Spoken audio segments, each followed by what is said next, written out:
Hello विद्यार्थी मित्रांनो, कसे आहेत तुम्ही? VSAK फिजिक्स बाबा चॅनलमध्ये तुम्हा सर्वांचं खूप खूप स्वागत. विद्यार्थी मित्रांनो, मागील 4 ते 5 व्हिडिओ लेक्चरच्या सिरीजमध्ये आपण 11वीचा थर्मल प्रॉपर्टीज ऑफ मॅटर हा चॅप्टर चालू केलेला आहे. या चॅप्टरमध्ये पहिल्या लेक्चरमध्ये आपण टेम्परेचर आणि हीट बद्दल जाणून घेतलं. त्यानंतर आपण मेजरमेंट ऑफ टेम्परेचर, त्याच्याबद्दलचे काही प्रॉब्लेम्स, वेगवेगळ्या टाईपच्या थर्मामीटर्स हे सर्व आपलं डिस्कस करून झालेलं आहे. विद्यार्थी मित्रांनो, या लेक्चरमध्ये आपण थर्मल एक्सपान्शन चालू करणार आहोत. राईट. तर थर्मल एक्सपान्शन म्हणजे काय? तर बॉडीला हीट केलं, कोणत्याही मटेरियलला हीट केलं की त्याचं एक्सपान्शन होते, त्याचं साईज वाढते, चाहे ती लेंथ असो, चाहे त्याचा एरिया असो किंवा व्हॉल्यूम असो. राईट. तर या सगळ्या प्रकारचे फॉर्म्युले, त्याच्यावर आधारित प्रॉब्लेम आणि त्याचे इंटर कन्व्हर्जन्स वगैरे हे सगळ्या गोष्टी आपण या लेक्चरमध्ये शिकणार आहोत. तर हे लेक्चर पूर्ण पहा.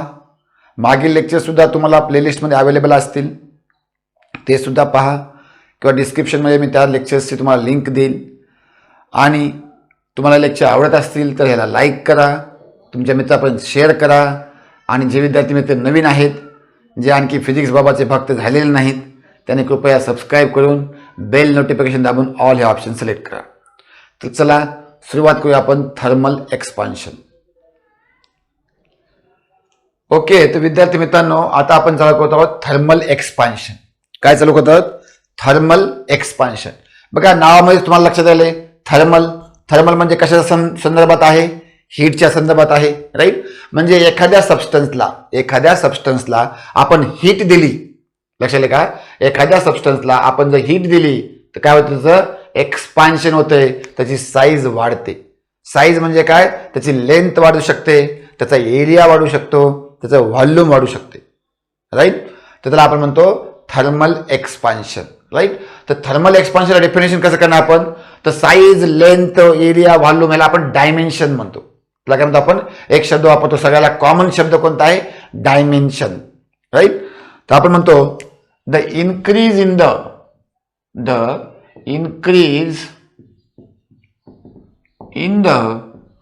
डायमेन्शन्स ऑफ अ बॉडी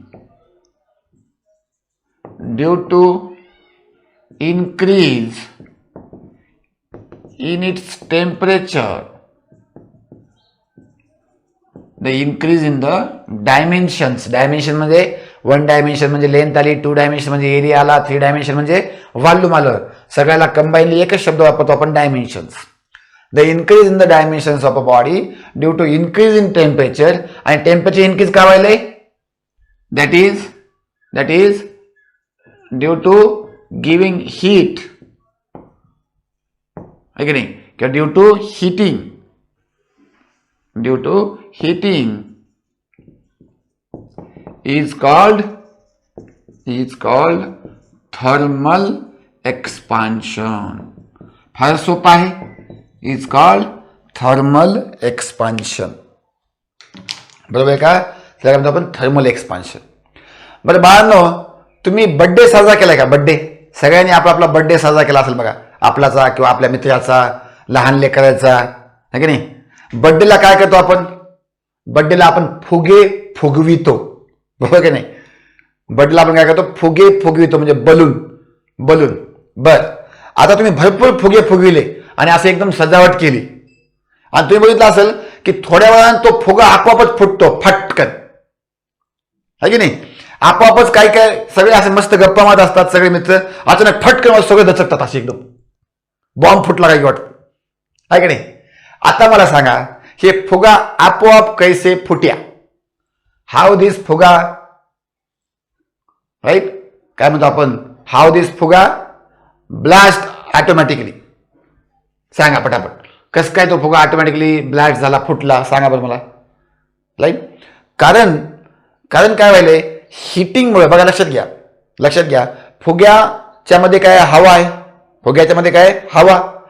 आणि सराउंडिंगचं जे टेम्परेचर जास्त असेल, लक्षात घ्या, सराउंडिंगचं टेम्परेचर जास्त असेल तर सराउंडिंग मधली हीट फुग्याच्या हवेमध्ये जाते, म्हणजे फुग्याची हवा हीट ॲब्झॉर्ब करते आणि हीट ॲब्झॉर्ब केल्यामुळं त्या एअरचं काय होतंय, एक्सपान्शन होते.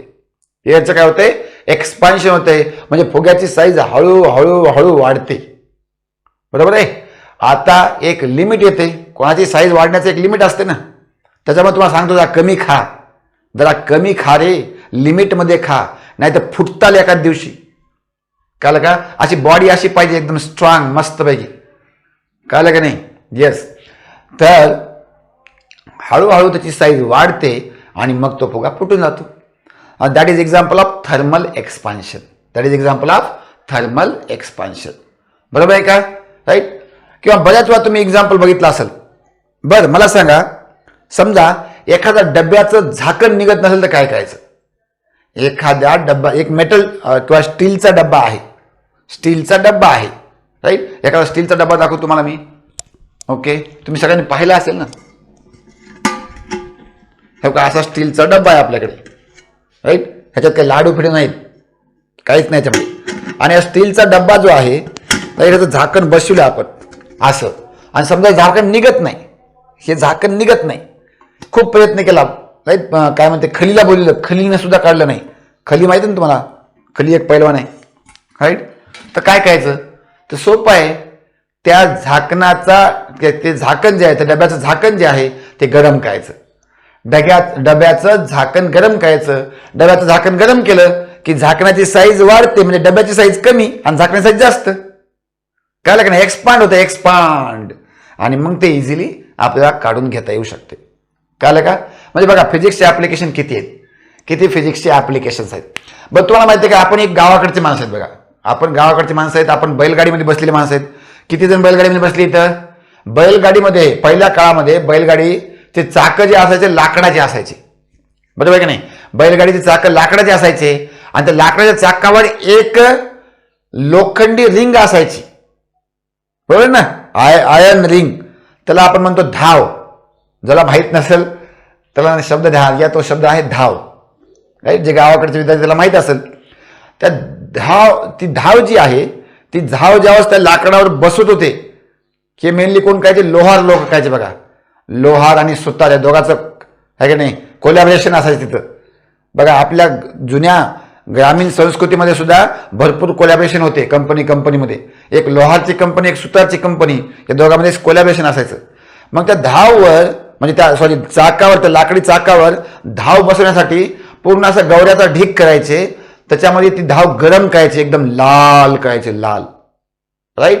आणि मग ती धाव आहे की नाही चिमट्यानं वगैरे पकडून ती त्या लाकडाच्या याच्यावर बसवायचे. बरोबर का? आता ती एक बार धाव बसली की ती निघत नव्हती, एकदम फिट बसून जायची. बघा एकदम. बरोबर का? कशामुळं? कारण ती ज्यावेळेस गरम केली त्यावेळेस ती एक्सपांड व्हायची, आणि एक्सपांड झाल्यावर त्या लाकडाच्यावर बसायची, आणि मग ज्यावेळेस ती थंड व्हायची तेव्हा त्याची कॉम्प्रेस व्हायची आणि ते लाकडाला एकदम पॅक धरून ठेवायची, ती निघत नव्हती, राईट.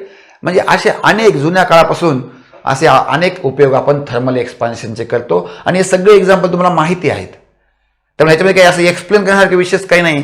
किंवा थर्मल एक्सपान्शन म्हणजे नेमकं काय तुम्हाला सगळ्याला कळालं की एखाद्या बॉडीला हीट केलं की त्याची साईज वाढायली. बरोबर का? तर 1 डायमेन्शन असेल तर लेंथ वाढायली, 2 डायमेन्शन असेल तर एरिया वाढायला आहे, 3 डायमेन्शन असेल तर त्याचं व्हॉल्यूम वाढायला आहे, आणि यालाच आपण म्हणतो थर्मल एक्सपान्शन. ओके, सगळे एक्झाम्पल वगैरे कळले. आता थर्मल एक्सपान्शन का व्हायला समजून घेऊ आपण थोडक्यात, राईट. थर्मल एक्सपान्शन का होत आहे, reason behind thermal expansion. Okay, तर रिझन काय आहे थर्मल एक्सपान्शनचं? बघा थोडा आपण सॉलिडचा विचार करूया. सॉलिडचा बघा बाळांनो, समजा एक क्यूब आहे, एक क्यूब आहे, लक्षात आले का? राईट. कसा असतो क्यूब? असा असतो.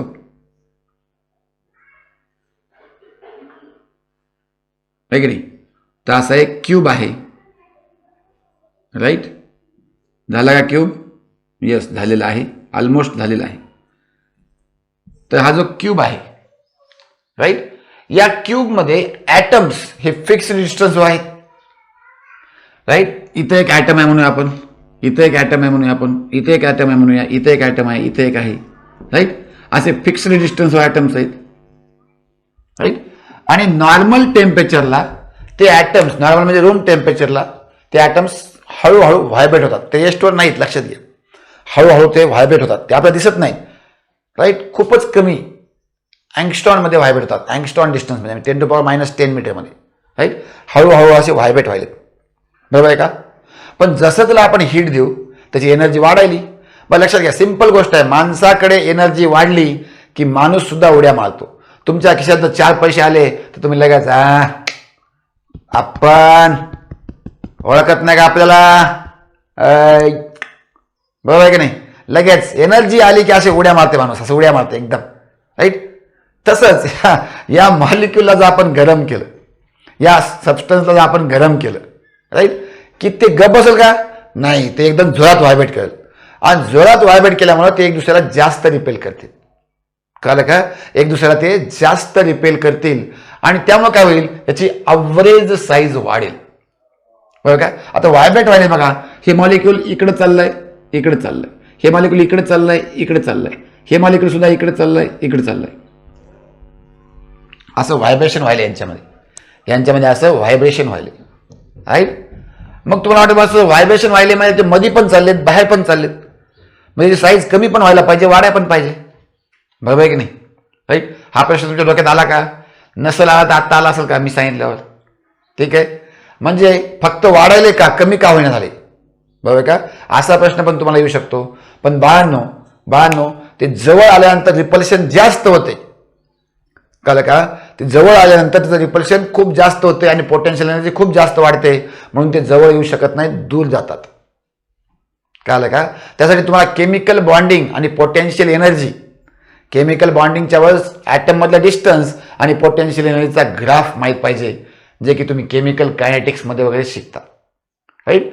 तर तुम्हाला केमिस्ट्रीमध्ये चॅप्टर आहे केमिकल कायनेटिक्स, त्यामध्ये तुम्हाला एक ग्राफ आहे, तो नाही समजला आता तरी बघून घ्या, राईट. जसं डिस्टन्स कमी होईल, लक्षात घ्या. 2 ॲटम मध्ये हे डिस्टन्स आहे, अलॉंग एक्स ॲक्सिस डिस्टन्स आहे, इकडे बघा 2 ॲटम मधलं डिस्टन्स, आणि इकडे आहे पोटेन्शियल एनर्जी. पी म्हणजे काय? Potential energy. तर अगोदर 2 ॲटम कुठं असतात? इन्फायनाईट डिस्टन्स असतात, खूप दूर असतात. त्यावेळेस त्या दोघांमधली पोटेन्शियल एनर्जी 0 असते, दोघांमधली पोटेन्शियल एनर्जी 0 असते. पण जसे जसे जवळ येतात त्याच्यामध्ये अट्रॅक्शन वाढतंय, आणि अट्रॅक्शन म्हणजे निगेटिव्ह पोटेन्शियल एनर्जी. तर हळूहळू त्याच्यामध्ये निगेटिव्ह पोटेन्शियल एनर्जी आहे ती अशी कमी होते. म्हणजे निगेटिव्ह पोटेन्शियल वाढते म्हणजे पोटेन्शियल कमी होते, लक्षात घ्या, कळलं का. बॉन्डिंग का होते? पोटेन्शियल एनर्जी कमी करण्यासाठी होते, लक्षात घ्या. निगेटिव्ह मध्ये वाढणं म्हणजे कमी होणं, राईट. आणि पोटेन्शियल एनर्जी हळूहळू कमी होते, हळूहळू कमी होईल. एक पॉईंट असा येतो जिथे की पोटेन्शियल एनर्जी मिनिमम असते. एक पॉईंट असा असतो जिथे पोटेन्शियल एनर्जी मिनिमम असते, त्या डिस्टन्सला आपण R0 म्हणतो. म्हणजे हे इक्विलिब्रियम डिस्टन्स आहे. म्हणजे 2 ॲटम जे डिस्टन्सवर बाउंड होतात त्या डिस्टन्सला आपण RO म्हणतो. इथं पोटेन्शियल एनर्जी मिनिमम असते, आणि याच्यापेक्षा जर तुम्ही जवळ आणलं ॲटमला त्याची पोटेन्शियल एनर्जी सडनली वाढते. म्हणजे हा कर्व सिमेट्रिक नसतो. म्हणजे जवळ आल्यावर पोटेन्शियल एनर्जी सडनली वाढते आणि त्यामुळे ते जवळ येऊ शकत नाहीत. बघा, या RO डिस्टन्स पेक्षा जवळ आले, राईट. तर हे RO डिस्टन्स आहे बघा, आणि RO पेक्षा जास्त डिस्टन्स आहे. तर जास्त डिस्टन्स गेल्यावर बघा पोटेन्शियल एनर्जी तुम्ही बघा याच लेवलची पोटेन्शियल एनर्जी त्याला वाढवण्यासाठी ह्याने इतकं डिस्टन्स कव्हर करू शकते.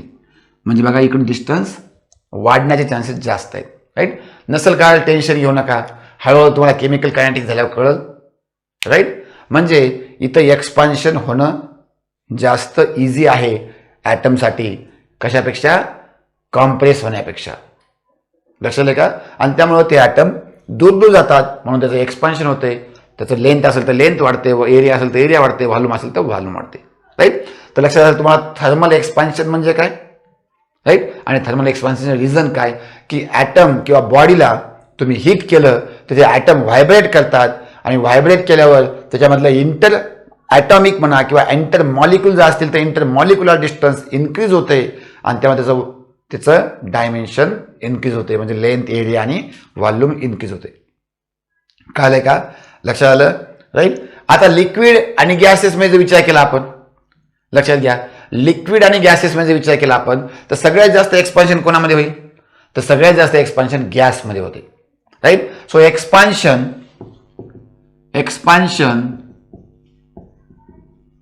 In solid is greater than expansion in liquid and is greater than expansion in gas. अवघड आहे का? फार फार सोपं आहे, तुम्हाला पण माहिती आहे गॅसमध्ये एक्सपान्शन खूप जास्त होते. मला असं होते का बरं, समजा फॉर एक्झाम्पल ह्या डब्याला मी गरम केलं तर हा डबा असा डबल साईजचा झाला, असं होते का? मला सांगा बरं. बरं आहे ना, मग गरम करून लाडू जास्त ठेवता येतं आपलं नाही, राईट? तर सॉलिडमध्ये एक्सपान्शन फार कमी होते, खूपच कमी असते सॉलिडमध्ये एक्सपान्शन. लिक्विडमध्ये थोडं जास्त असते त्या कम्पॅरिझनमध्ये, ते पण कमीच असते तसं, पण सॉलिडच्या कम्पॅरिझन थोडं जास्त असते. पण गॅसमध्ये तुम्ही बघितलं असेल एकदम असं गॅस जास्त एक्सपान्शन होते. ओके, आता हे जे एक्सपान्शन आहे हे डायमेन्शननुसार, म्हणजे बॉडी कोणत्या डायमेन्शनची आहे, राईट, त्यानुसार एक्सपान्शन 3 प्रकारचे आहेत. फार सोपं आहे, तुम्हाला लक्षात आलं असेल.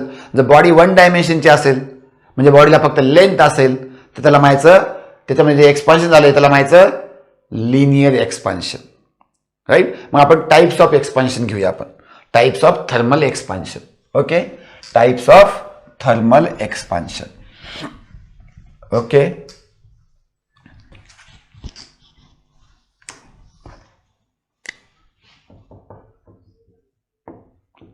Types of thermal expansion, right. तर पहिलं आहे, तुम्हाला कळालं असेल, लिनियर एक्सपान्शन. आता लिनियर थर्मल एक्सपान्शन असे तुम्ही म्हणू शकता, कळलं का? पण प्रत्येक वेळेस थर्मल लावायची गरज नाही. Linear expansion. दुसरं आहे एरियल एक्सपान्शन. आणि तिसरं आहे व्हॉल्यूम एक्सपान्शन. फारच सोपं आहे, फारच सोपं आहे बघा. आता जर समजा बॉडी जी आहे आपली ही वायर आहे, एक वायर, कळलं का? एक मेटल वायर घेतला आपण, राईट. कोणतं? कॉपरचं. जनरली आपण कॉपरचे वायर जास्त वापरतो, राईट. कॉपर आहे की नाही, ॲल्युमिनियमचं वायर घेतलं आणि त्याला हिट केलं आपण, तर त्या वायरची लेंथ वाढेल, तर आपण म्हणतो linear expansion. Okay, so linear expansion म्हणजे काय? The increase in the length of the increase in the length of the body due to increase in its temperature or due to heating is called as linear expansion. बरोबर का? Increase in the length due to heating is called as linear expansion. लिहायची गरज आहे का? So increase in length वाली, तर increase in length due to heating, हे तर प्रत्येकामध्ये आहे, due to heating, right. Areal expansion म्हणजे काय होईल? समजा आपण एक असा पत्रा घेतला, पत्रा करते का metal file. If we take a metal file, अगर मैं कहूं कि हमने एक मेटल फाइल ले ली, है की नाही, एक मेटल फाइल घेतली आणि त्याला हिट केलं, तर काय होईल? अगोदर त्याची साईज एवढी होती, हळूहळू त्याची साईज वाढेल, है की नाही, त्याची साईज वाढेल, राईट. आणि असा त्याचा एरिया वाढेल, मग याला आपण म्हणतो एरियल एक्सपान्शन. म्हणजे काय होईल? तर increase in area, increase in area. हे मेनली आपण 1D बॉडीसाठी घेतो, हे मेनली आपण 2D बॉडीसाठी घेतो. जरा की एरिया आहे प्लेनार बॉडीज. 2D बॉडीज म्हणजे काय? 2D बॉडीज म्हणजे काय? प्लेनार बॉडीज, लक्षात घ्या, कळलं का? Planar bodies, right. So due to heating. आणि तिसरं तुम्हाला कळालं असेल व्हॉल्यूम एक्सपान्शन. म्हणजे इन्क्रीज इन काय व्हायले?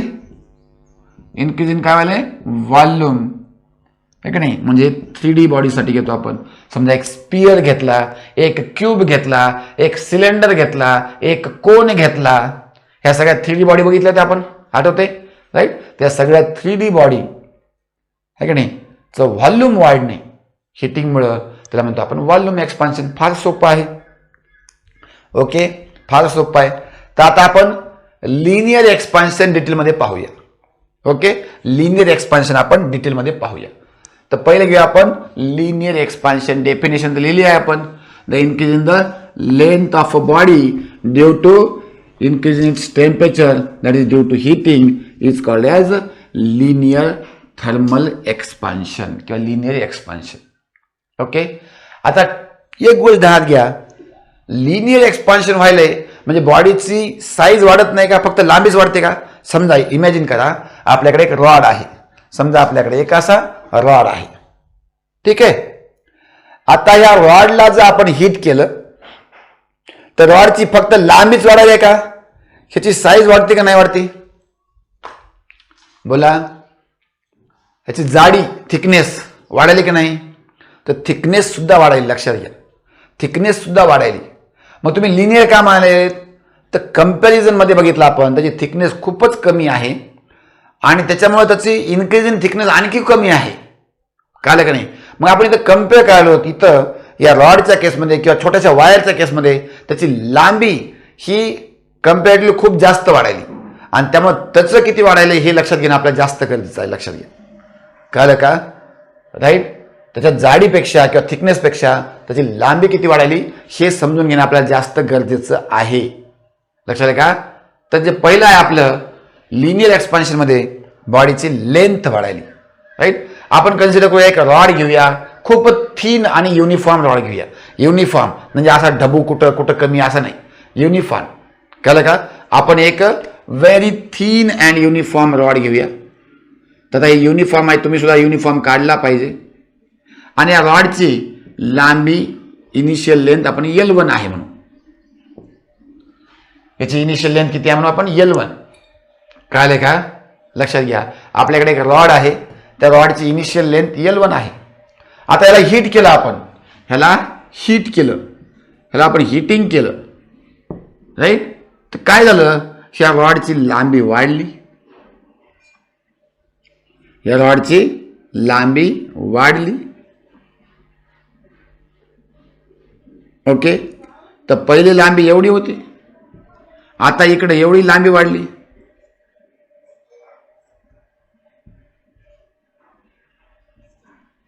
आहे की नाही. आता ह्याची टोटल लांबी जी आहे तर टोटल लांबीला आपण L2 म्हणूया. काय म्हणूया, L2.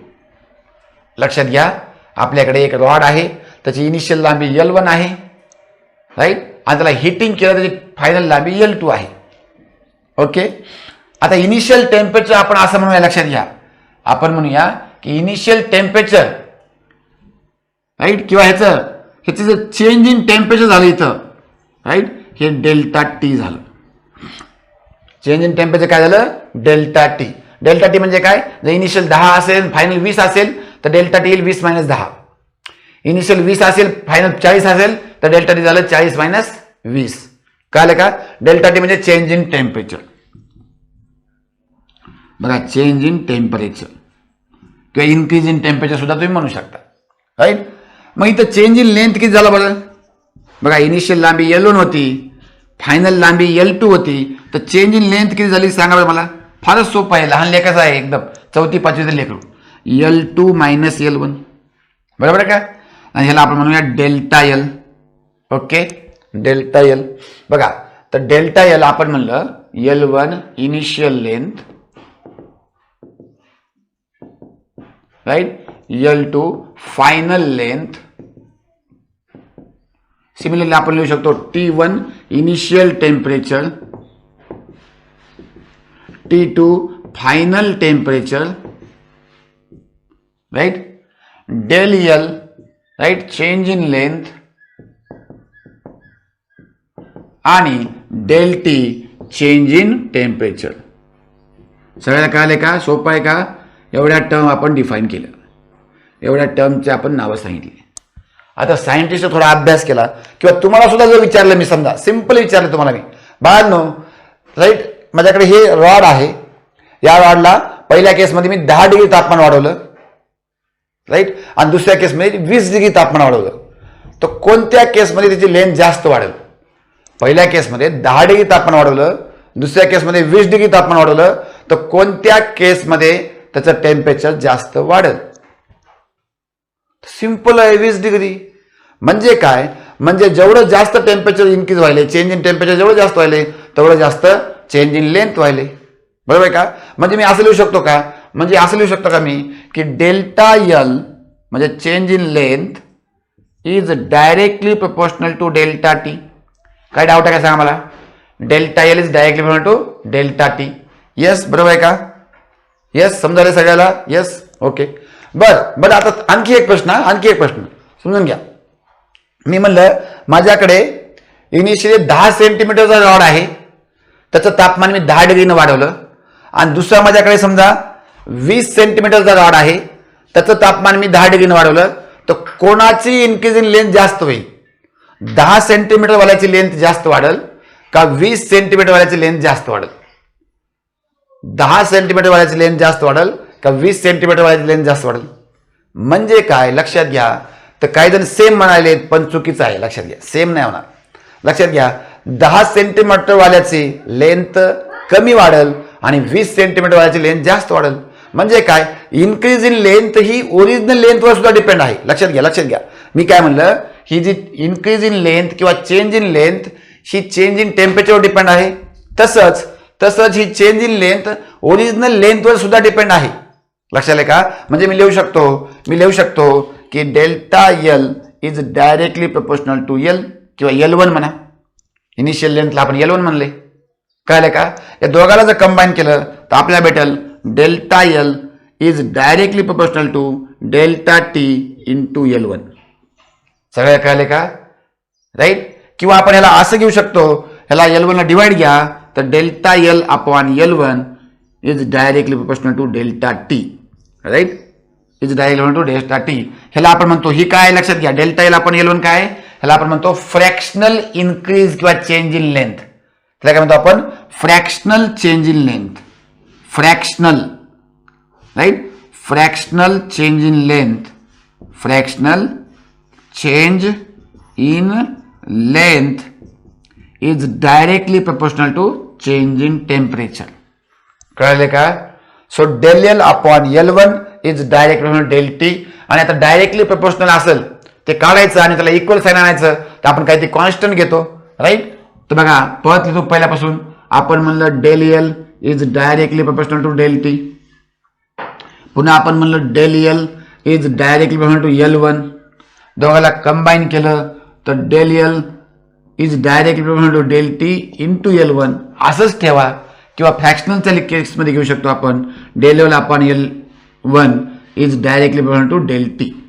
आता ह्याला आपण इक्वल टू करू शकतो तर आपण म्हणू शकतो del L upon L1 equal to काहीतरी कॉन्स्टंट आणि त्या कॉन्स्टंटच अल्फा आहे डेल टी.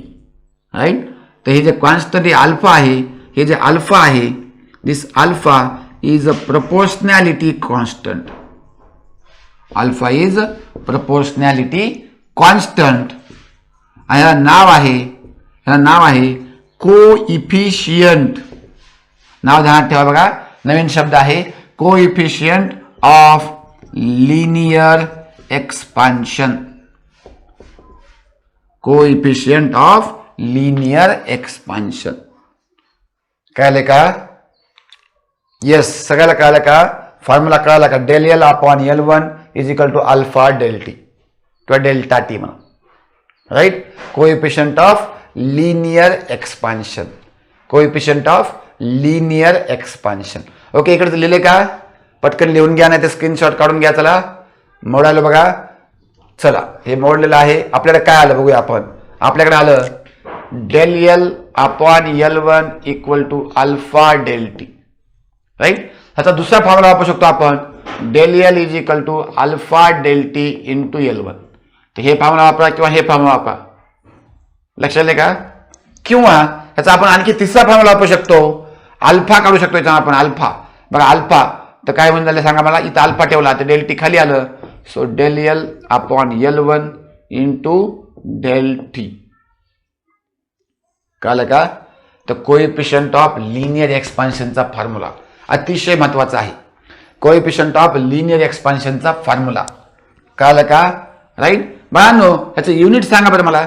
हे बघा डेल एलचं युनिट येईल मीटर. ह्या L1चं बी युनिट येईल मीटर आणि डेल टीचं युनिट येईल केल्विन किंवा डिग्री सेल्सिअस. बघा चेंज इन टेम्परेचर आहे. तुम्हाला आधीच सांगितलं तुम्ही चेंज इन टेम्परेचर केल्विनमध्ये सुद्धा आणि डिग्री सेल्सिअसमध्ये सुद्धा सेम असते. कळलं का. change in temperature is same in case of Kelvin as well as degree Celsius. त्यामुळे तुम्ही याला आहे का नाही. तर केल्विन घेऊ शकता किंवा डिग्री सेल्सिअस घेऊ शकता. तर मीटर मीटर कॅन्सल झालं तर एसआय युनिट म्हणलं केल्विन घेऊया आपण of alpha is per kelvin. Per म्हणजे काय डिवाइड बाय आहे. बाकी बघा इथं काहीच नाही तर 1/केल्विन. याला असं लिहू शकतो आपण, याला असं लिहू शकतो 1/केल्विन किंवा याला असं लिहू शकतो आपण और केल्विनचा -1. कळलं का. कोइफिशियंट ऑफ लिनियर एक्सपान्शन केल्विनचा -1 युनिट. आणि डायमेन्शन काय येईल मग तुम्हाला सांगा. डायमेन्शन K-1 येईल.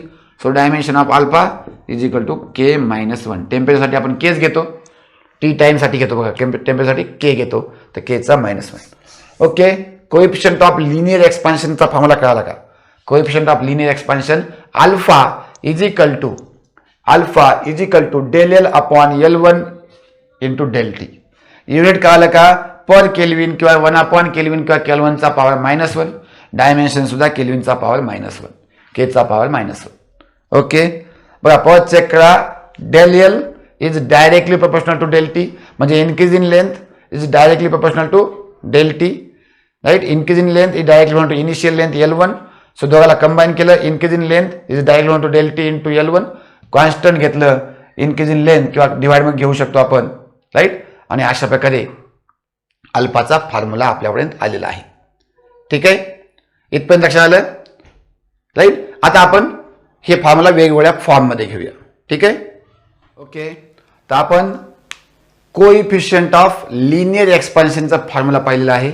कायला formula alpha equal to del L upon L1 into del T.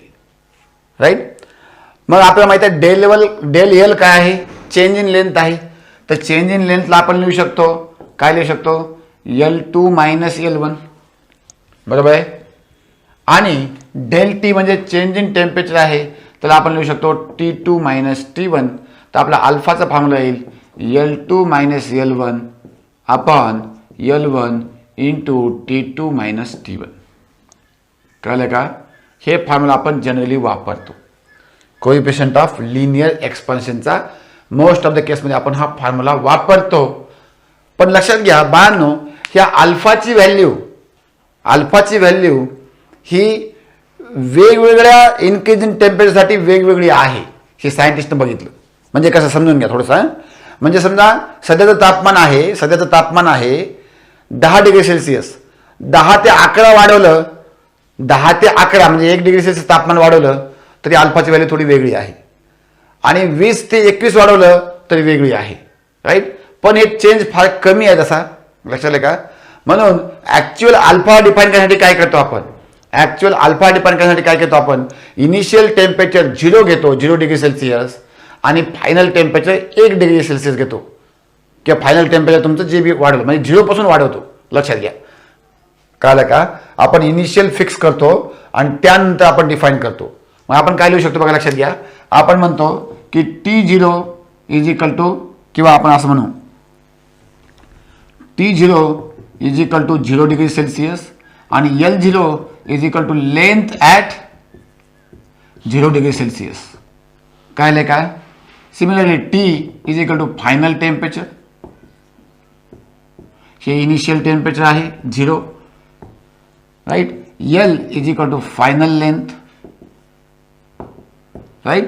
आणि ह्या जर टर्म आपण इथे ठेवल्या तर आपला अल्फाचा फॉर्म्युला येईल alpha is equal to L - L0 upon L किंवा L0 ओरिजिनल लेंथ L0 आहे. राईट. आणि T - T0. कळलं का. हा फॉर्म्युला अल्फाचा करेक्ट आहे. लक्षात घ्या. म्हणजे हा चुकीचा आहे असं नाही. कळलं का. हा लेस करेक्ट आहे. कारण अल्फाची व्हॅल्यू ही तुम्ही कोणत्या टेम्परेचरपासून कोणत्या टेम्परेचरपर्यंत वाढवता याच्यावर सुद्धा डिपेंड आहे. पण ते डिपेंडन्स फारच कमी आहे, निग्लिजिबल आहे. कारण अल्फाची व्हॅल्यूज फार कमी असते. आता तुम्ही बघताल काही अल्फाची व्हॅल्यू तुम्हाला दिली मी 10⁻⁵ मध्ये असतात. अल्फाची व्हॅल्यू 10⁻⁶ मध्ये असतात. कळलं का. आणि त्यामुळे तो चेंज जो आहे फार निग्लिजिबल आहे म्हणून आपण हे सुद्धा फॉर्म्युला वापरतो. राईट. पण अल्फाला डिफाईन करण्यासाठी आपण या फॉर्म्युल्याचा वापर करतो आणि डेफिनेशन देतो. आता बघा लक्षात घ्या. या फॉर्म्युल्यामध्ये आपण म्हणूया पुट कळलं का?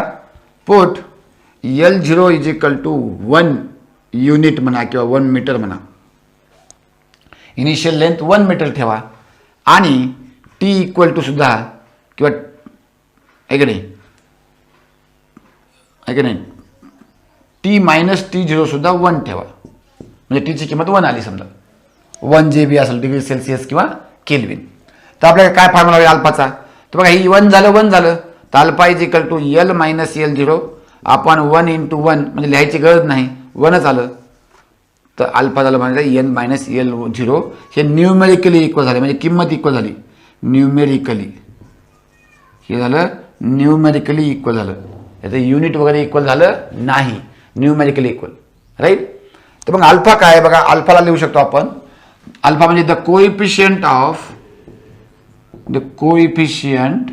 Of linear expansion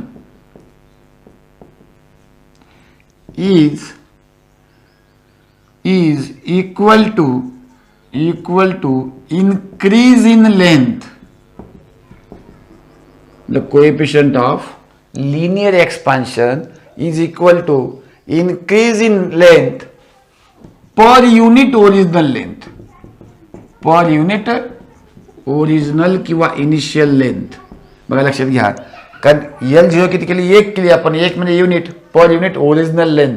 original 1 unit original लेंथसाठी लक्ष द्या 1 युनिट ओरिजिनल लेंथसाठी किती लेंथ इनक्रीज झाली at 0 degree Celsius for 1 degree Celsius rise in temperature.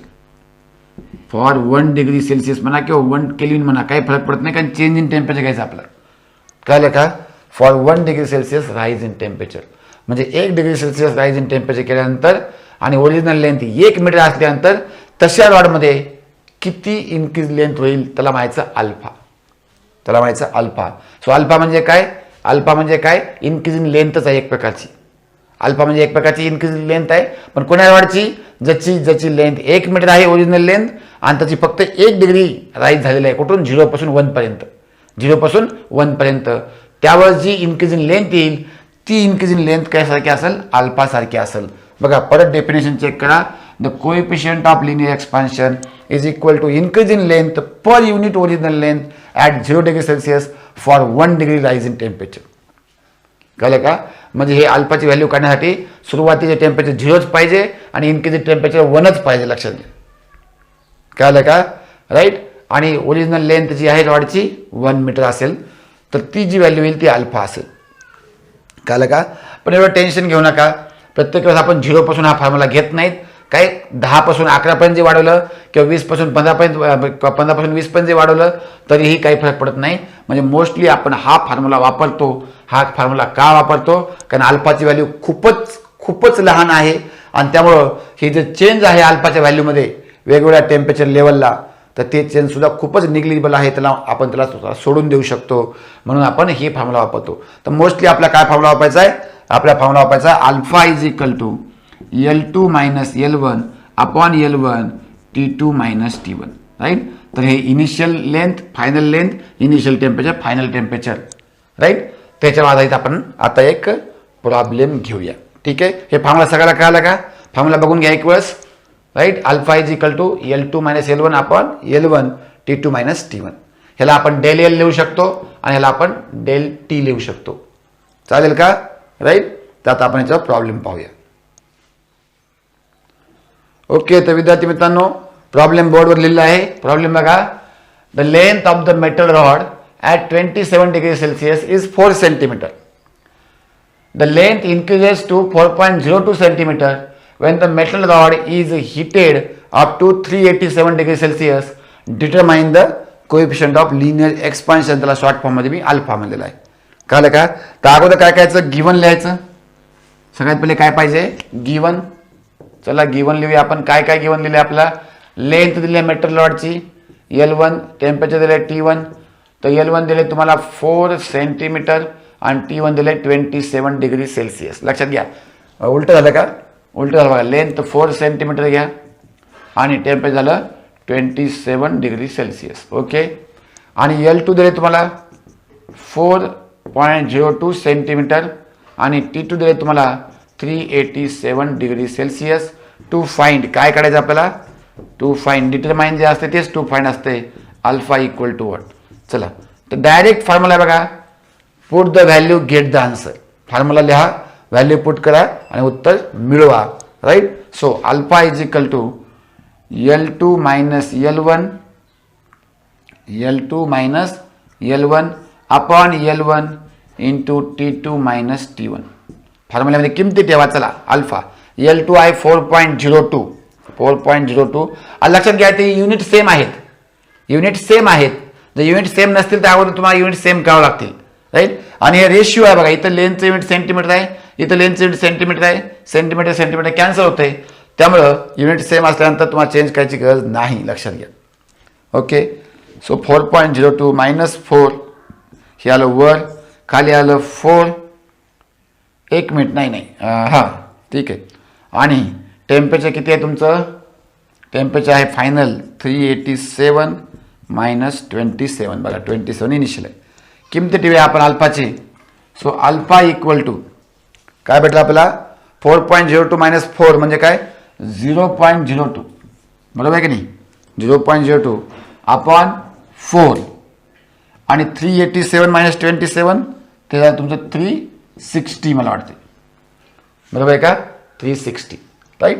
त्याला आपण सॉल्व करूया. चला सॉल्व करा पटापट बाळांनो. सगळ्या कळालंय. येस. त्याला सॉल्व करू आपण. ह्याला आलं 2 into 10 to power minus 2 divide by 4 into 3.6 into 10 to power plus 2.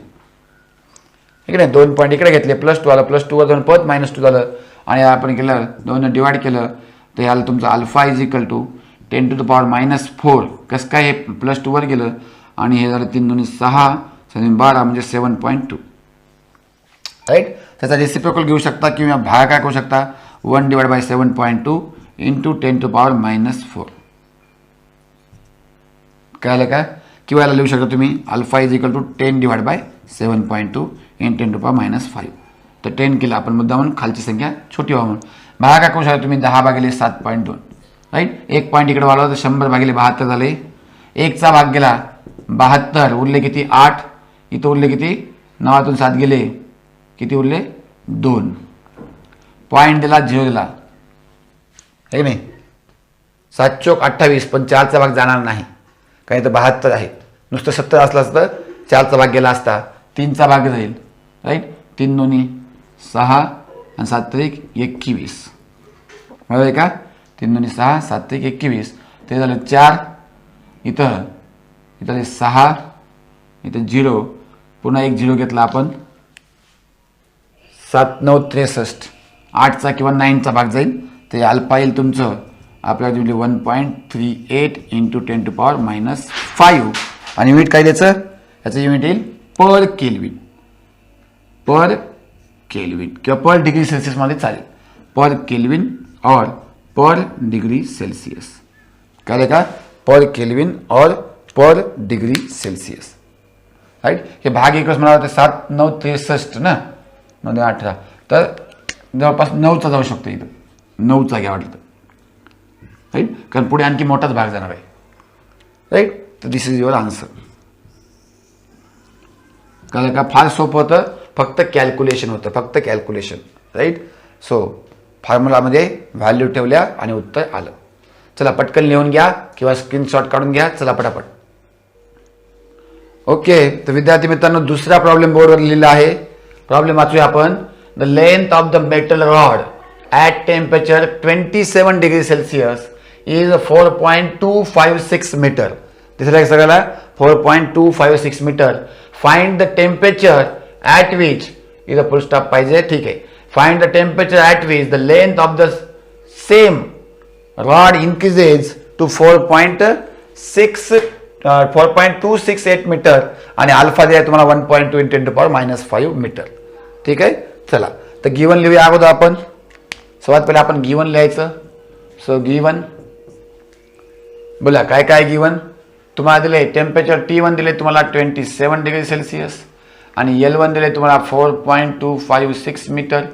तुम्हाला T2 काढायचं आहे. फाइंड द टेम्परेचर म्हणलंय आणि लेंथ दिले तुम्हाला L2 दिले तुम्हाला L2 दिलं आहे 4.268 मीटर आणि सिमिलरली अल्फा दिले तुम्हाला 1.2 × 10⁻⁵ पर केल्विन म्हणजे केल्विनचा -1. ओके, टू फाइंड तुम्हाला कळालं असेल, डायरेक्ट फाइंड म्हणलेलं आहे. फाइंड टेम्परेचर ॲट विच म्हणजे T2 काढायचं, T1 नाही. Right, solution. चला आता इथे काय केलं, थोडंसं तुम्हाला आपल्याला फेरबदल करावा लागेल थोडासा फॉर्म्युल्यामध्ये. राईट, किंवा आपण व्हॅल्यू ठेवू आणि मग पुन्हा हे करू. बघा काय फॉर्म्युला येत आहे आपला, फॉर्म्युला आहे alpha is equal to L2 minus L1 आहे वर. Alpha is equal to L2 minus L1 upon L1 into T2 minus T1. ठीक आहे, काय डाऊट आहे का इथपर्यंत? नाही, हा फॉर्म्युला आहे. आता आपल्याला T2 मायनस T1 पाहिजे, म्हणून या T2 मायनस T1 ला इकडे घेऊन जा आणि अल्फाला खाली घेऊन या, तर आपल्याला भेटेल T2 minus T1 equal to L2 minus L1 upon L1 into alpha. Right, ते T2 मायनस T1 असंच ठेवूया आपण सध्या, कळलं का? आणि मग शेवटी T1 काढूया, सोपं जाईल आपल्याला. T2 काढूया. राईट, तर आता व्हॅल्यू ठेवू इथं. So that equal to L2 किती आहे सांगा मला. L2 आहे बघा 4.268 मायनस L1 आहे 4.256 अपॉन L1 आहे 4.256 इंटू अल्फा आहे 1.2 इंटू 10⁻⁵. ह्याला अगोदर आपण सॉल्व करून घेऊ. ठीक आहे, ह्याला सॉल्व करून घेऊ. तर आपल्याला T2 मायनस T1 ची व्हॅल्यू दिली आपल्याला, पण ते ठेवायची गडबड करू नका, शेवटी आपण ठेवूया. ठीक आहे, चला हे दोघांची बाजूला करा. 8 मधून 6 गेले, 2 राहिले आणि 6 1 12 आणि 0 म्हणजे उत्तर आलं बघा तुमचं 0.012 का. परत चेक करा, हे बघा 0 असे 2 आले, हे 1 आला बरोबर. 0.012 डिवायडेड बाय 4.256 इंटू 1.2 इंटू 10⁻⁵. काही डाऊट आहे का सांगा मला, ह्याच्यामध्ये काही डाऊट आहे का? राईट, काही डाऊट नाही आहे. त्याला आपण असं लिहू शकतो बघा.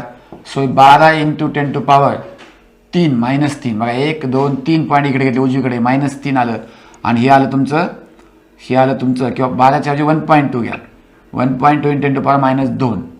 राईट, आणि खाली आहे 4.256 इंटू 1.2 × 10⁻⁵. तर बघा 1.2 कॅन्सल झाला बघा.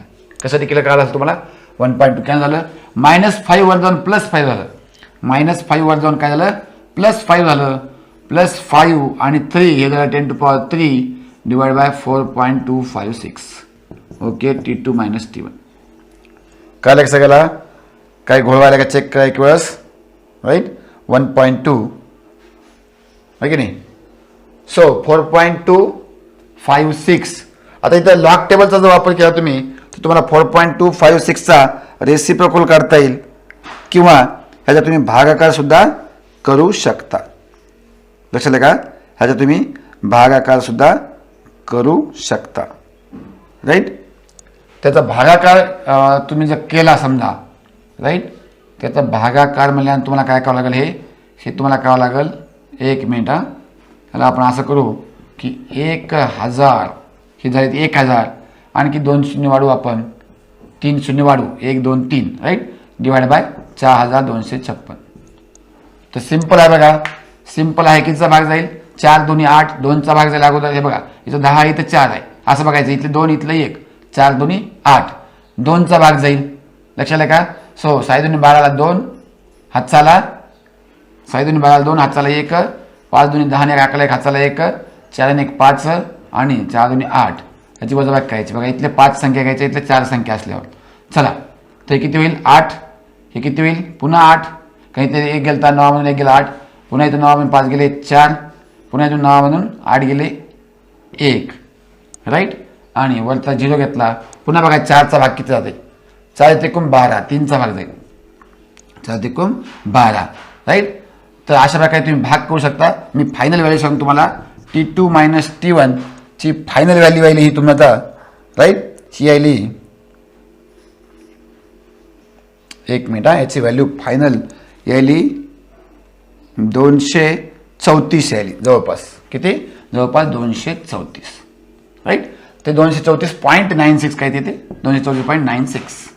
ओके, आता 234.96 व्हॅल्यू आला. हे तुम्हाला कळलं नाही, 2 पॉईंट भाग दिला मी तुम्हाला, पुढचा करून टाका तुम्ही. राईट, आता T2 काय येईल याचं? T2 येईल याचं 234.96 अधिक T1. मला लक्षात घ्या, हे कळलं तुम्हाला की इथं -T1 आहे, हे शेवटी जाईल तिकडे +T1 होईल आणि त्याची किंमत इथं ठेवू आपण, तर T2 आपल्याला भेटेल 234.96 + 27.